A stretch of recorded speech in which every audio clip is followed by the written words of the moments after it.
Periods delaying pills मतलब समय पर आने वाले पीरियड्स को लेट करने की दवा। हाल ही में एक 18 साल की फीमेल का डेथ हो जाता है इस पीरियड डिलेइंग पिल के लेने की वजह से। आप देख सकते हो ये इंडियन एक्सप्रेस का आर्टिकल है। और कुछ दिन पहले मेरे एक सब्सक्राइबर ने मुझे अपनी एक स्टोरी शेयर की जिसमें उन्होंने बताया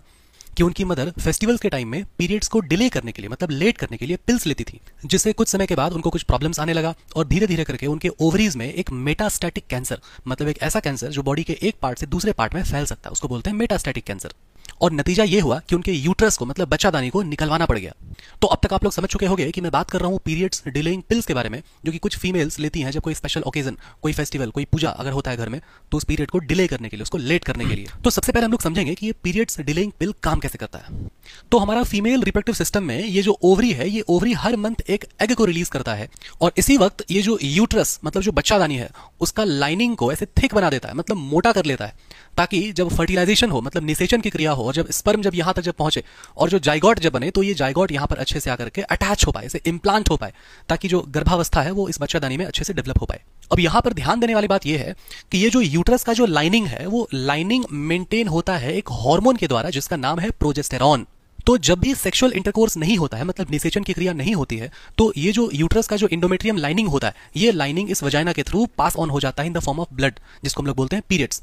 तो मतलब ये है कि ये जो इंडोमेट्रियम का जो लाइनिंग है ये लाइनिंग मेंटेन होता है प्रोजेस्टेरॉन के द्वारा। और ये जो दवा है, जो पिल्स है, जो पीरियड डिलेइंग वाली पिल है, इसमें इसी प्रोजेस्टेरॉन हार्मोन को मिलाया जाता है ताकि ये जो यूट्रस का जो इंडोमेट्रियम लाइनिंग है ये ब्रेक ना हो, ये मेंटेन रह जाए इस हार्मोन के कारण। मतलब ये जो पीरियड्स है ये पूरा पूरा हार्मोन्स का खेल है और इसमें और भी बहुत सारे हार्मोन्स आते हैं जो कि मिल करके काम करते हैं और वो पीरियड्स को, मेंस्ट्रुअल साइकिल को रेगुलेट करते हैं।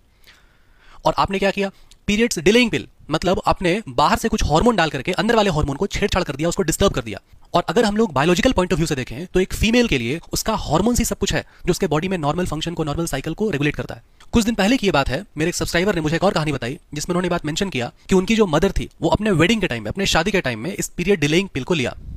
और उसके बाद से उनका कभी भी जो उनका पीरियड्स है, उनका मेंस्ट्रुअल साइकिल है, वो कभी भी नॉर्मल नहीं आया, हमेशा इरेगुलरिटीज रहा और आगे चल करके पीसीओडी, थायराइड, इस तरह के सिम्टम्स भी देखने को मिले।